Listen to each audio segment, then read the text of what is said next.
This is one of a series of recordings on the plates of the Earth. The Antarctic plate is one of the larger ones.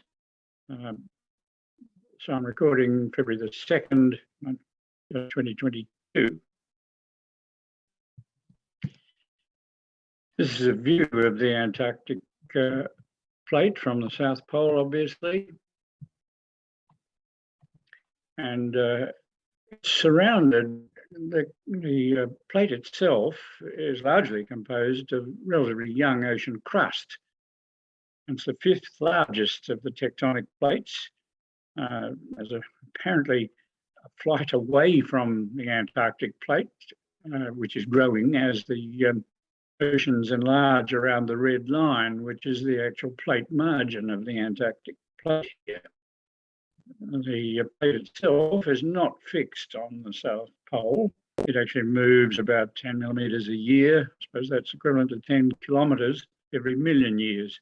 So the Antarctic plate is moving, but all the other oceans are enlarging around the red line. The remarkable thing is that almost all that plate boundary is dilationary or expanding by development of new ocean. Only just at the tip of Cape Horn is there any subduction or destruction of the Antarctic plate going on.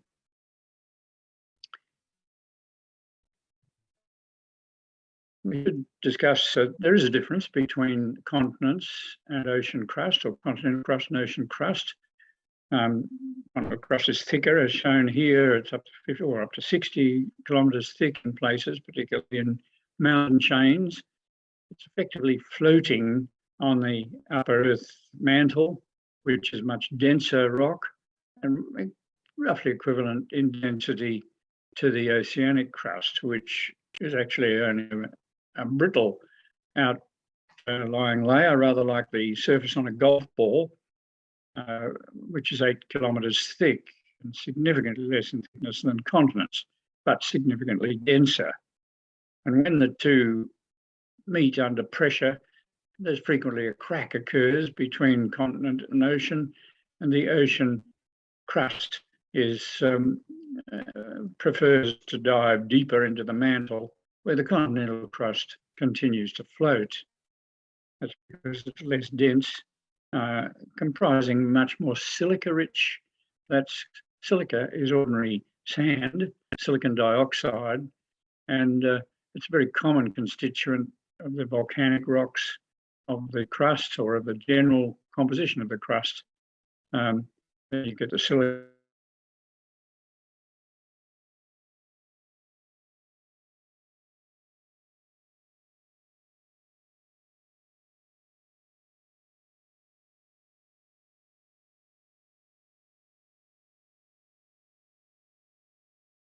or of Hawaii, etc.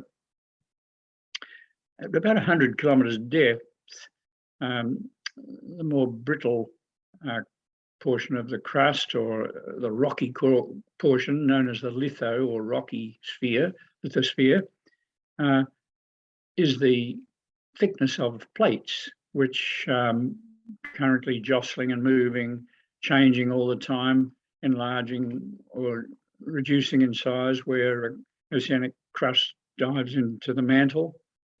And it all seems to be moving on more viscous material capable of plastic flow beyond 100 kilometers depth. This is a rather old diagram. It's the way we tend to look at Antarctica, but anyone from the Northern Hemisphere looks at it a bit twisted around. The West and East Antarctica are a confusion to me at the moment, in that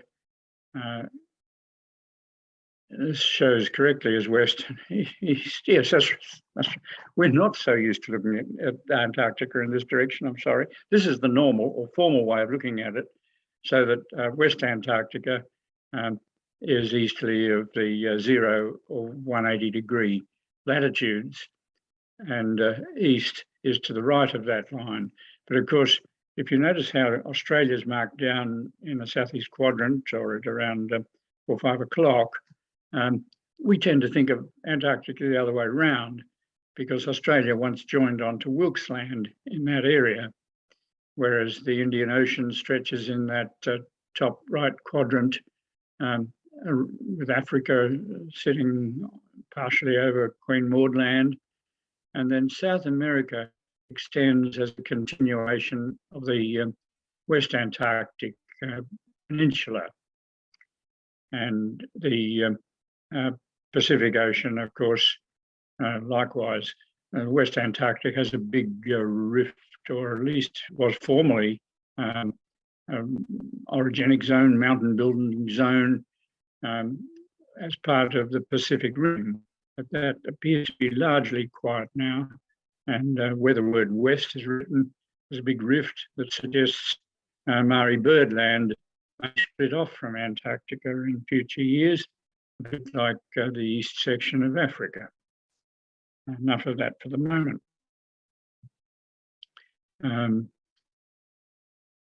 Difference between continent and ocean crust, although this is exaggerated, of course, in relief. This is a computer presentation of data for the Australian Alps and the Tasmanian Highlands, which are in the left-hand section of the Bass Strait, obviously between them. Relatively flat area that was exposed during the last ice age, with a lake in the middle where the TB for Bass Basin and TB Torquay Basin are marked in. But note the very distinct slope between continental material and the oceanic crust of the Tasman Sea. This would apply likewise to the Southern Ocean. The top left corner showed you the base of the continental slope. But the very significant canyon there on the right near GB, which is the Gippsland Basin, presumably that's the reflection of a fault or a big structure that rushes across the southern part of the continent from GB through to the OB area in the north of the block there. That's the Otway Basin and the Gambier Basin in the top left. A major structure seems to define the boundaries of these and the highland areas of the last vestiges of the Great Dividing Range. I suppose GR of the very top centre, the Grampian Range, would be the last we see of the Great Dividing Range. What I'm saying here is the middle of the 19th century, geographers realised that there was a match of the continental margins, certainly across the Atlantic Ocean, and they began to realise that there were similarities in fossil evidence, or animal distributions, and particularly fossil evidence, suggesting that these were once together and had drifted apart. But of course, controversy continued even after they were suggested, as from this paper about 1912, that the continents had drifted apart. There was no actual concept as to how continents could move, and that controversy existed until the 1950s or almost the mid-60s, when it was appreciated that ocean floors are expanding from the centre and gradually moving large plates apart, and the plates actually carry the continents quite passively. So it's really oceans spreading rather than continents drifting. And here's part of the evidence. When the suggestion that plates could be put together in much this fashion, particularly for the southern hemisphere, it was realised that it gave some reason for the explanation of fossil reptile distributions, plant, particularly Glossopteris, which is down in the bottom right there, which is associated with coals in Australia, India, Africa and South America, that particular fossil plant or fern had widespread distribution about the time of an ice age 300 million years ago that covered the southern continents, at least sequentially. And so it was appreciated that some period back there in the pre-Mesozoic, or perhaps during the early part of the Mesozoic, which is some 200 million, beyond 200 million years ago, the continents were part of one supercontinent.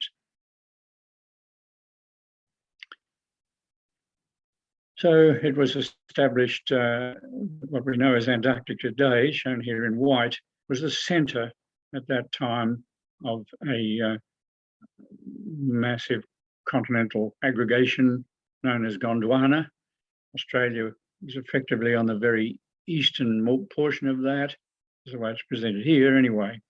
And this moved such that some of the areas were equatorial, but also the whole continental mass appeared to move over the South Pole at one time. And this is a picture roughly 300 million years ago, the South Polar view. So Antarctica is shown again as covered in ice. But between that period, 300 million years ago, and some 25 million years ago, Antarctica was not ice covered, but supported flourishing forests, particularly up to the period of recent ice ages of the last 25 million years. It had forests very similar to Tasmania, the southern beach, for example. And this is something of the story. There was an apparent migration of the continents across the South Pole at that time. So the whole of Antarctica, the whole of Gondwana must have been portion of one large plate.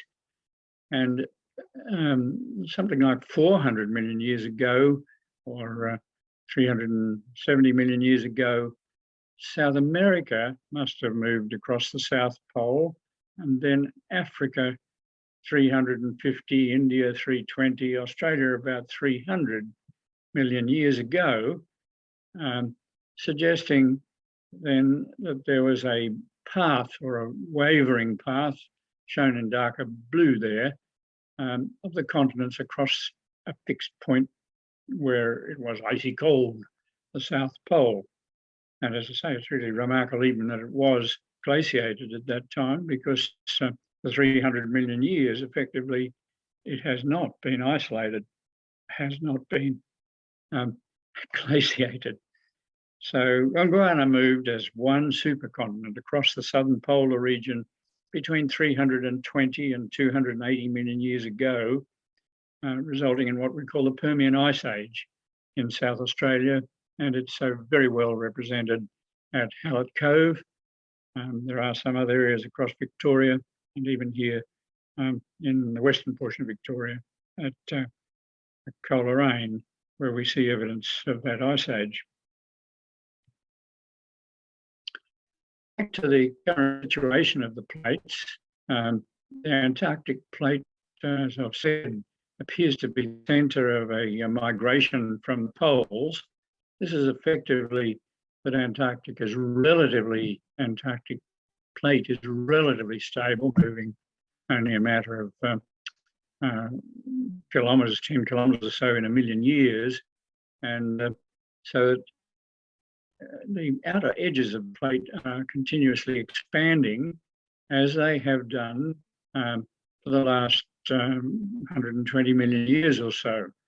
And the light grey areas here are oceanic crust surrounding the darker grey of the Atlantic continent. As a continent, it's nearly twice the size of USA and Australia, incidentally. It's a very big continent, or a big continent. And it's even exceeded by the area of young oceanic crust around it, which has been formed in that 120 million years by gradual eruption of volcanic material at the margins. And this has caused or been due to the expansion as plates moved away from the Antarctic plate.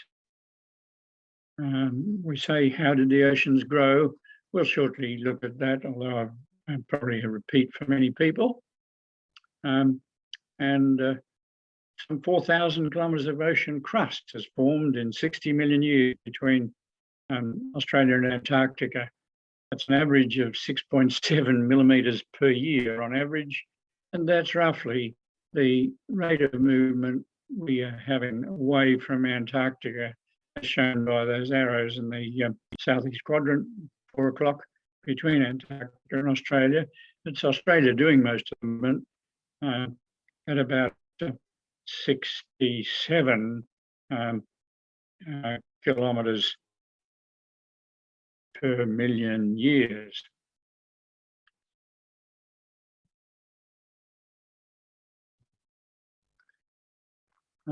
To get a concept of this, it's just a patch of sea ice in this photograph, but I've elected some to make it look like the breakup of Pangaea, which was the supercontinent of which Gondwana was a part.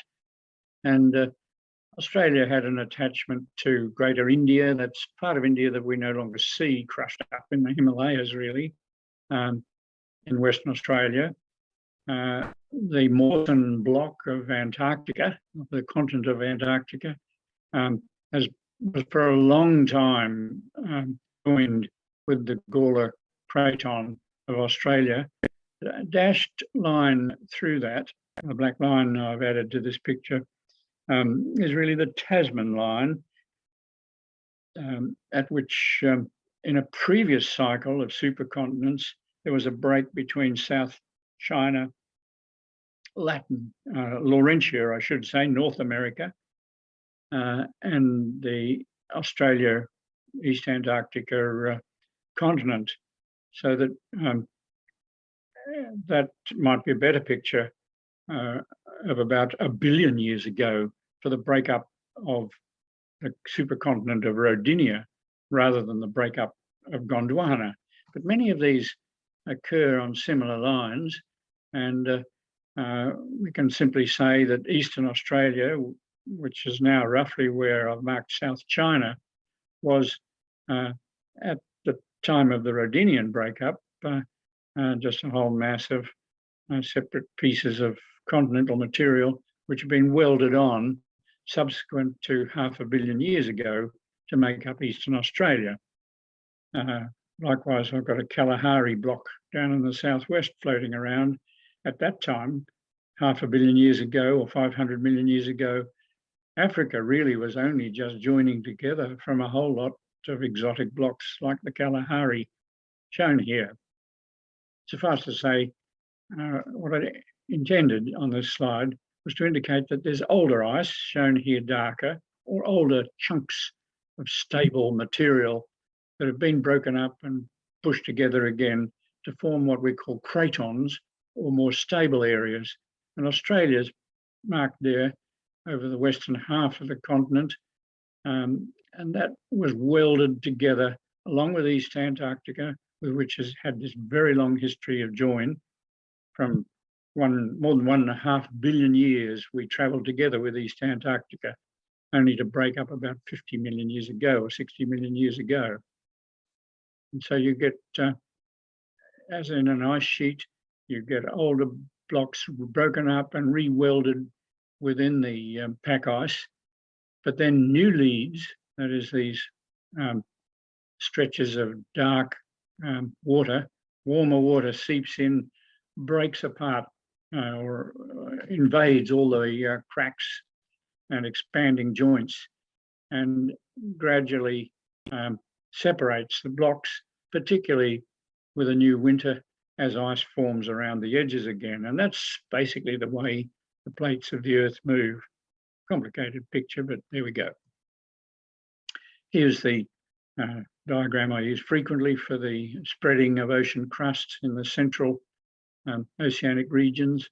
You have convection currents rising from the outer core, probably sweeping apart, much as the heat underneath the pot.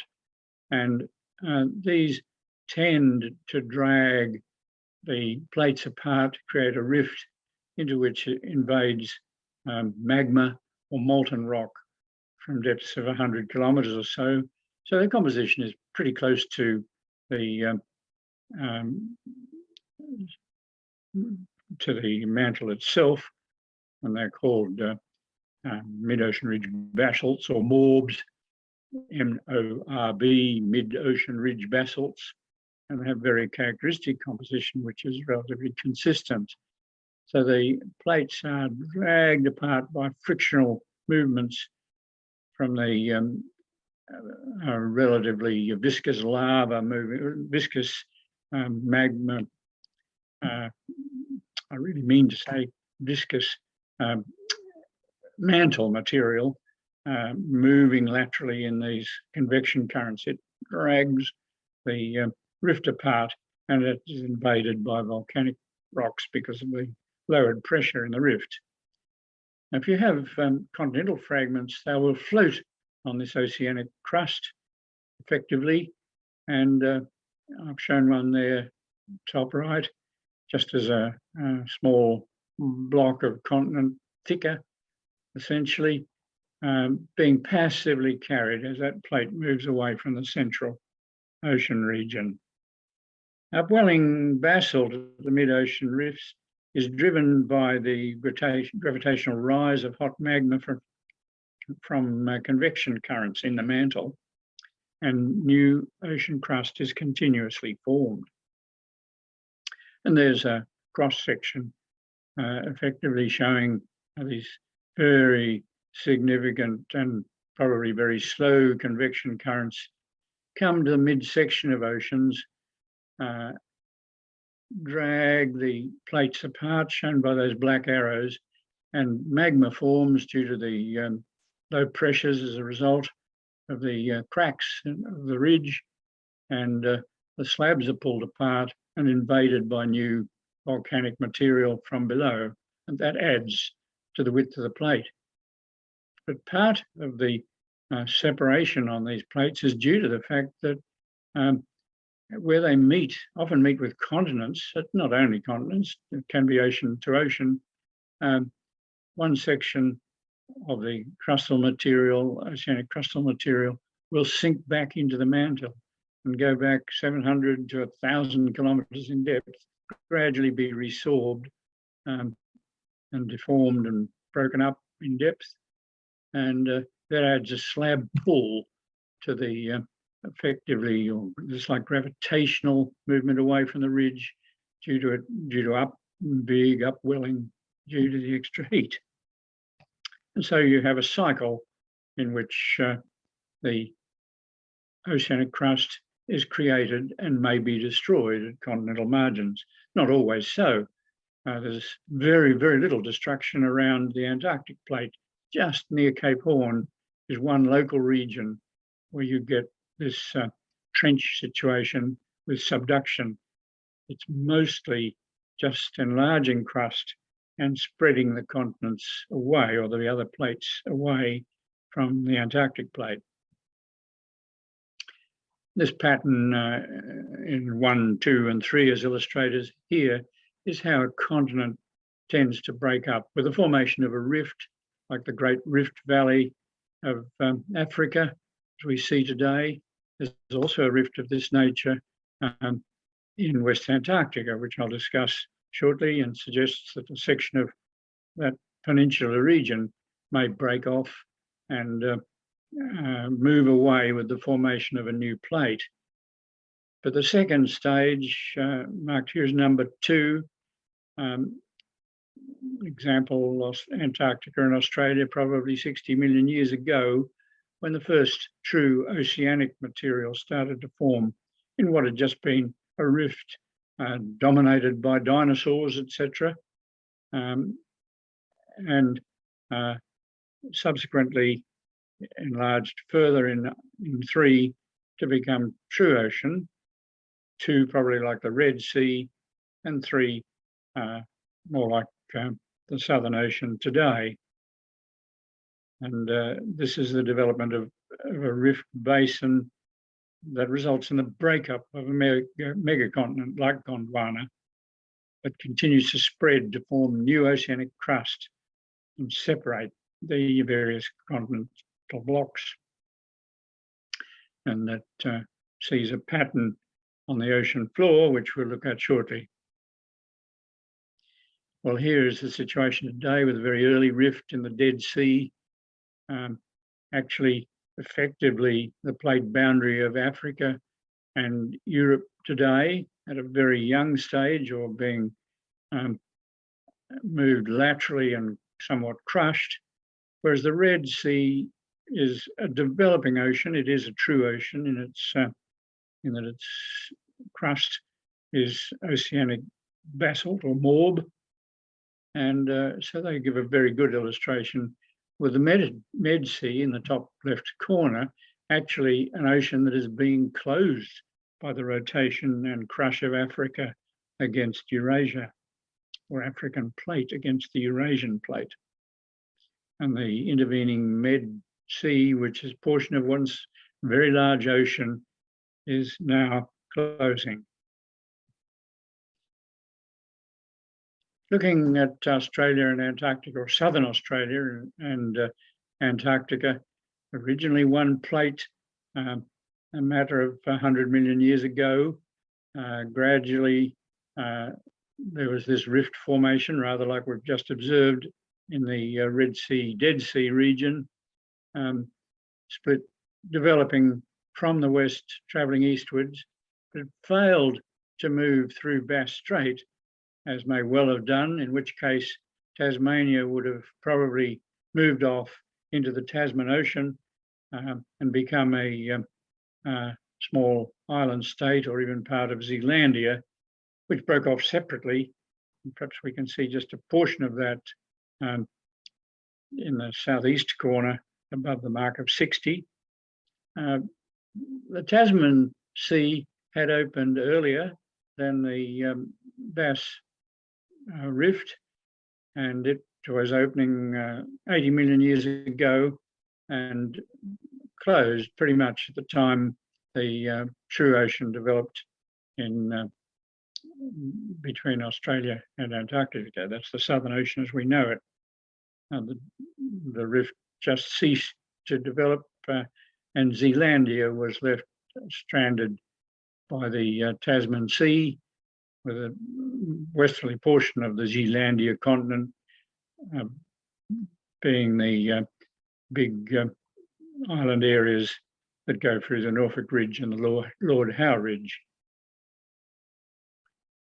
So there was obviously a big area of uplift out there to the left due to some hotspot, which may well have been the Kerguelen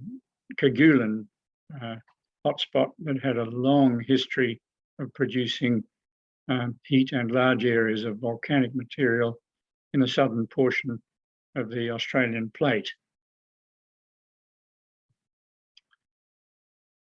When in the 1960s and 70s, through 80s and continuing today, when we were able to map the ocean floors by means of magnetic traverses, effectively trailing a magnetometer which reads the Earth's magnetic field behind a ship, allowed us to discover that there were bands of similar magnetics and often reversals in the magnetic pattern, suggesting that, or indicating that the North Pole, or the north-seeking pole of the Earth, had frequently flip-flopped, and north became south, etc.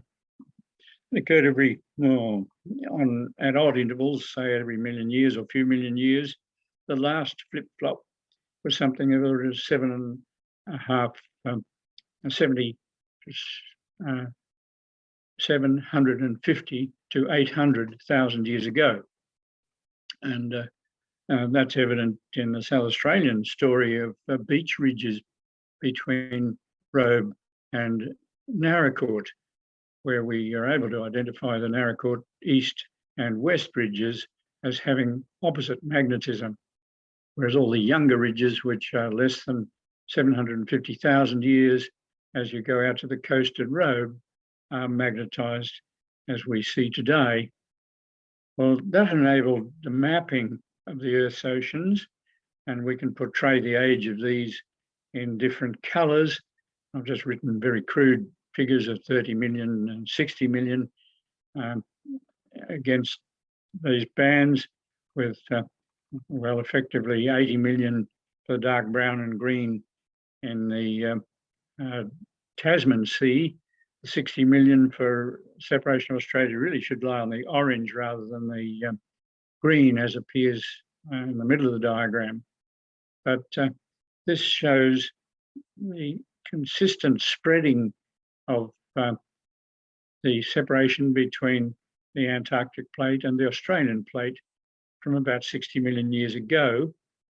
And the spreading going on today is where the red line or central Southeast Indian Ridge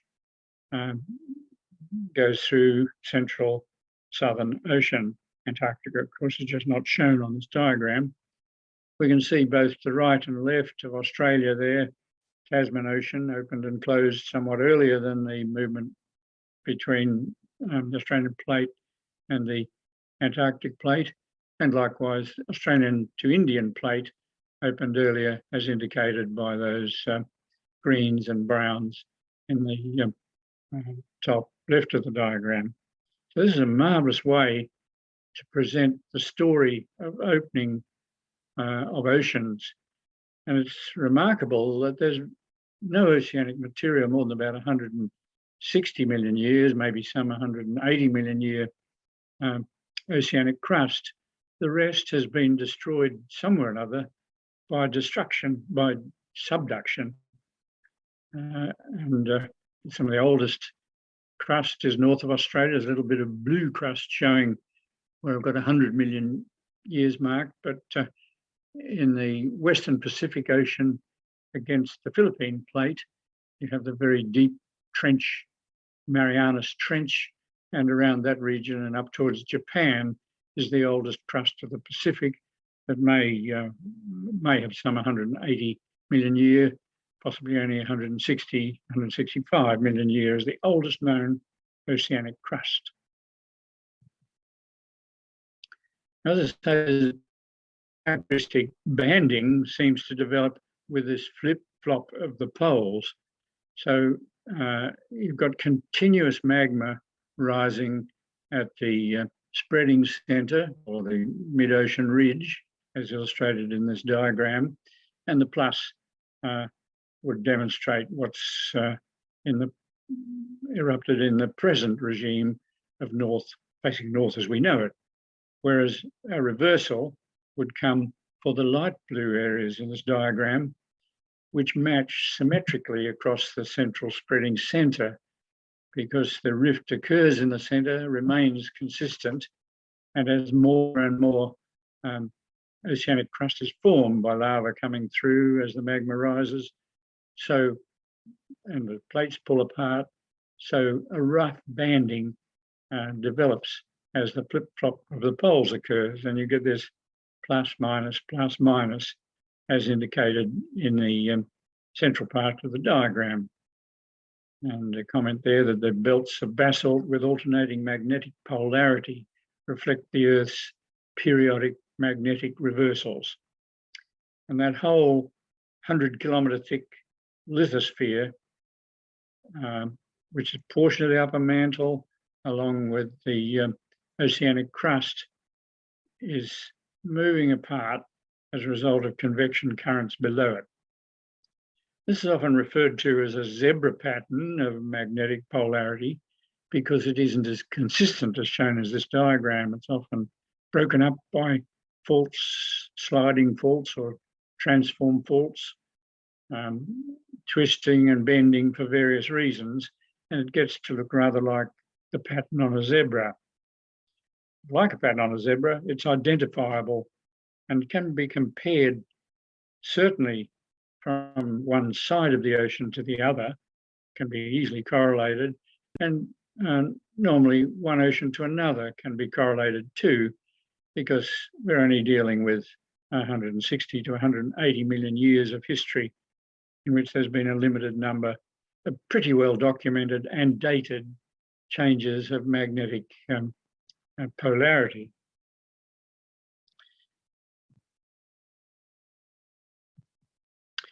Here's another one. How did submarine search in the Cold War help plate tectonic theory? Well, it happened that in the 1950s, of course, we were concerned about submarine activity and what could occur in the worst circumstances of the war.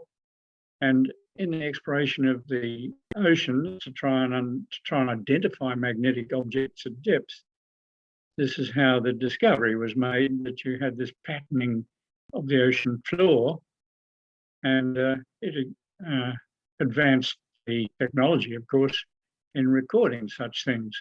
And the Atlantic Ocean in particular became well mapped, and the actual bands in the magnetic character of the ocean floor were mapped and dated, because also age dating of rock samples was made a great deal more simple and economic, along with other methods of dating such as fossils and things, so that a very clear stratigraphy or pattern was established, which could be used as a reference.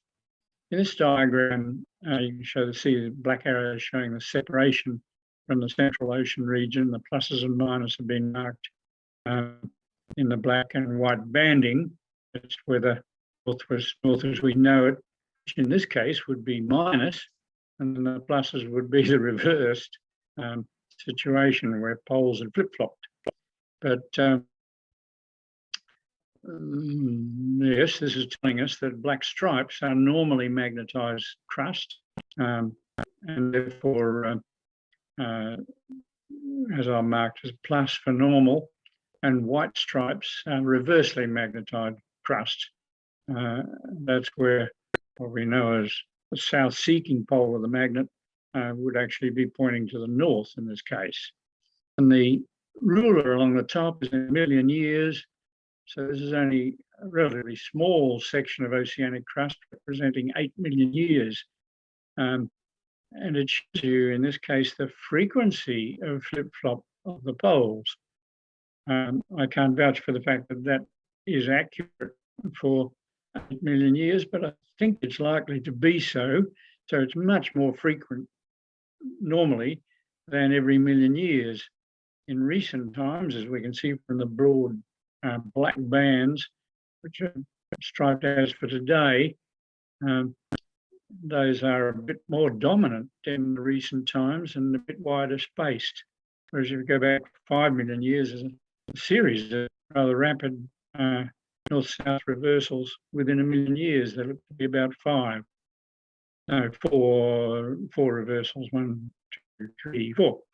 Anyway, suffice to say that the sub-ocean floors have this volcanic belt which would extend for the order of 50,000 kilometres around the globe, like the seams on a baseball.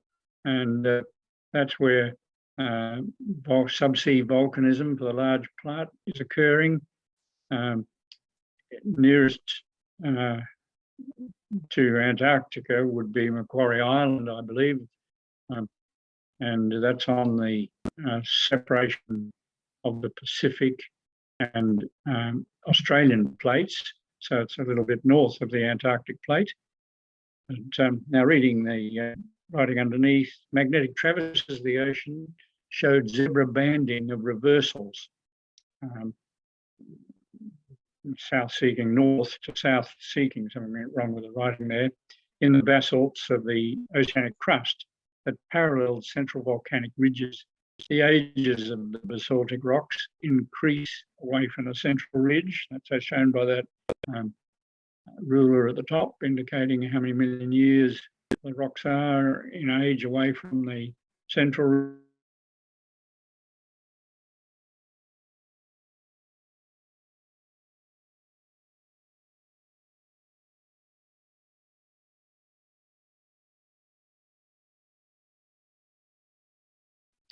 east and west.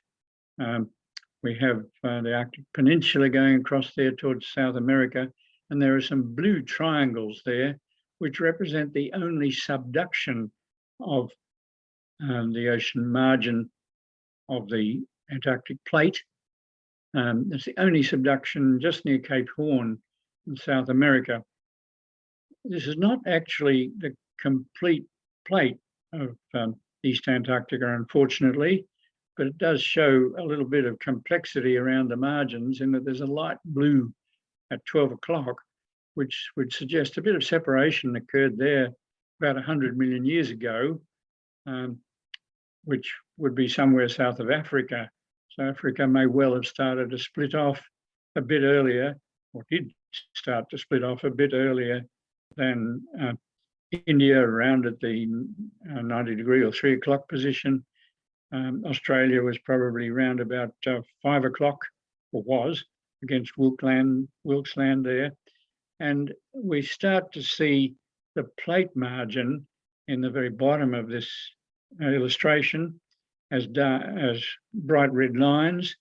Those are the current central ridge of the southern Pacific against the Antarctic, East Antarctic, West Antarctic plates. I shouldn't actually refer to them like that. The Antarctic plate and the Pacific plate have a joint boundary there where the red lines are shown. But out at 4 o'clock, we have the roughly the mid-ocean ridge of the Southern Ocean between Australia and Antarctic plates. So that's as in the previous diagram, the central portion of the Southern Ocean. It's a bit complicated, but it does give you a picture, if you look carefully into it, of the story of expansion of the oceanic areas around the continental area within the Antarctic plate. How do we match continents? Well, one way, amongst others, is to actually join the geology without reference to identifying where the plates were or the continents were.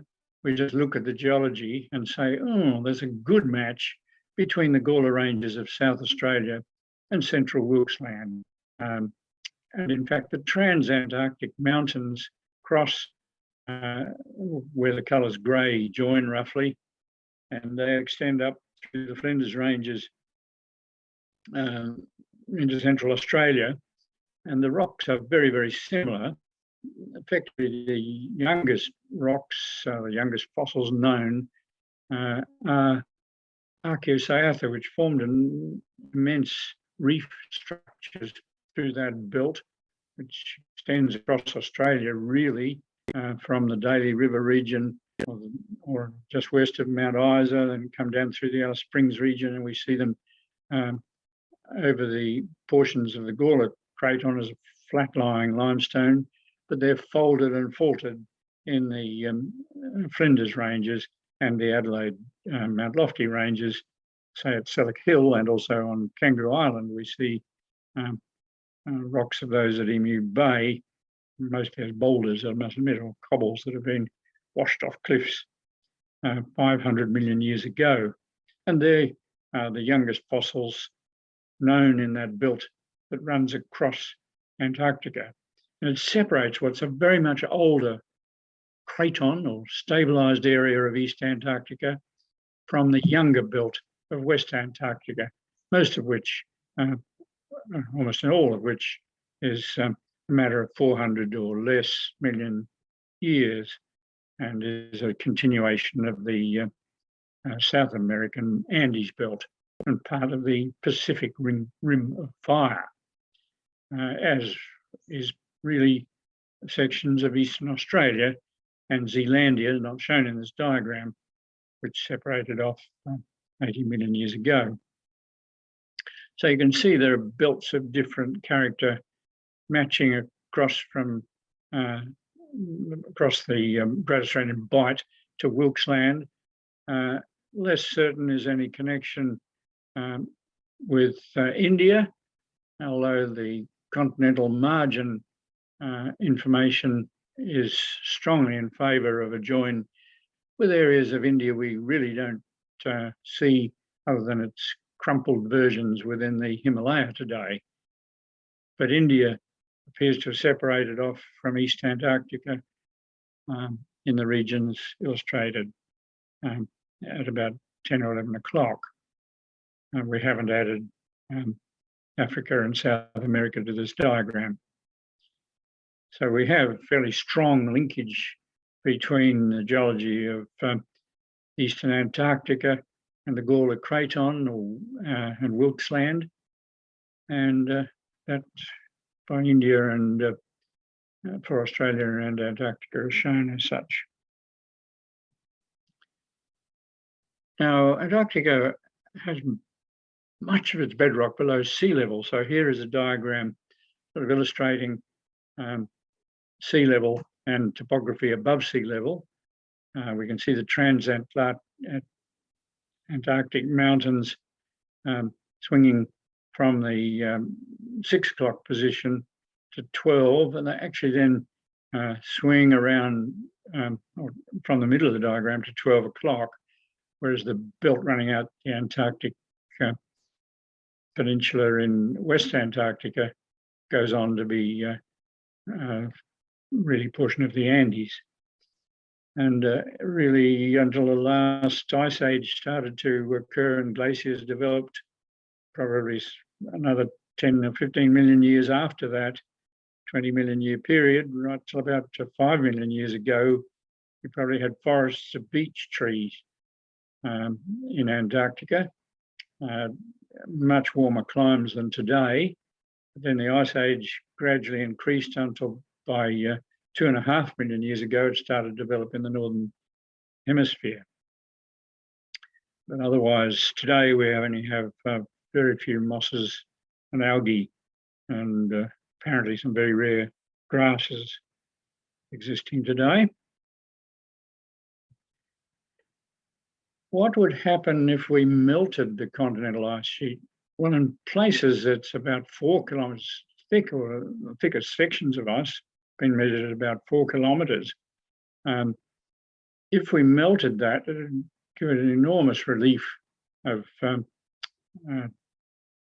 mass on the continent of Antarctica, which would proportionately rise. And but the melting of the ice would cause sea level rise. So would the rising of the continent above sea level. These together would probably represent 30, 35 metres of sea level rise. But it's going to take a long, long time, if at all, in this cycle for the ice of Antarctica to entirely melt. Even with the rise of the continent reacting to the unloading, of course, there's actual extra loading of ocean waters on the continental shelf areas, and that would cause them to subside, which would add somewhat more even to, begging pardon, would actually lower the sea level. I think the ultimate estimate is something in the order of 40 metres might result if the entire Antarctic ice melted. However, suffice to say there's a huge variability between, huge variability. Of course, there are outcrops called nunataks, where you get mountains sticking up through the glacial sheet, the continental ice sheet. But underneath it, you have significant lakes. There are something of the order of 400 lakes. And Lake Vostok, the Russian interests out, well, in that central region of the East Antarctic, south of Australia, is nearly 3 kilometres down, 2.2 miles down, and it's been cored nearly to lake level by the Russians, who've been cautious about breaking through into a freshwater lake, presumed freshwater lake, below the ice. It may not be fresh. In fact, it may be saline, I'm sorry, because it's water presumably under enormous pressure, hence its freezing point would be significantly lower than 0 degree centigrade. There's also the effect of geothermal energy and geothermal heat, and the fact that the ice would be insulating loss of that into space. So combination of warming and of maybe salinity untested means, and pressure certainly from the ice sheet above, means that that lake is quite as large as, well, it says here, the size of Lake Ontario, as big as any freshwater lake on Earth today. And it's been locked in for 20 million years or so since the last continental ice sheet started to develop on Antarctica. It's the largest of nearly 400 subglacial lakes, things we know very little about, or of the biota that may exist within them. So there's an amazing story of the ice sheet of Antarctic, which hides a lot of our understanding of that continent. I'll just put here to remind me, I think we've discussed most of the points there. The continent would rise, increase flow of seawater, and the forests that once existed. Nunatak, at the bottom there, an Eskimo word for a small bedrock island in a sea of ice. It doesn't have to be a small bedrock island. Some of them are very large mountains, of course. And there are no outcrops in that vast interior of East Antarctica that we've just been talking about.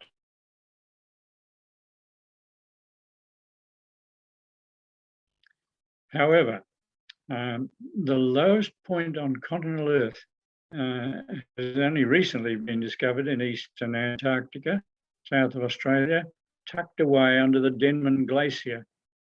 It plunges 3.5 kilometres below sea level and is roughly 20 kilometres wide. Why is it so? Is it a major rift? I don't believe we fully understand what its story is or why it's 3.5 kilometres below sea level. Is it due to the fact that it was carved Antarctica rising earlier than the ice sheet, and then the ice sheet depressed it significantly?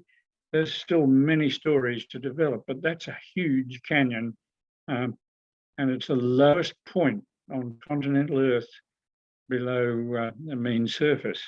Of course, the globe is a metre or two flattened at the poles, but that's rather insignificant taken into account some 3.5 kilometres below sea level. Now, if we look a little bit at the West Antarctic volcanoes, it's clearly a region of high heat flux, west or left-hand side of Antarctica as portrayed here. And the long, narrow backbone of that Antarctic peninsula is effectively a continuation of the Andes and sort of typical circum-Pacific mobile belt with a lot of volcanics, indications of subduction, the resulting intrusive igneous rocks, metamorphic rocks, etc. But subduction ceased about 80 million years ago, and the volcanism that had been part of that also died down, obviously. But volcanism has continued until really quite recent times. In fact, the two active volcanoes down in the bottom southeast corner there, where the dark brown spots occur, and that's we'll discuss again in the next slide, I think. The crustal extension then began after the subduction and volcanic island arcs of the circum-Pacific story ceased. There's been extension resulting in a broad rift basin following that slightly shadowed area of the West Antarctic.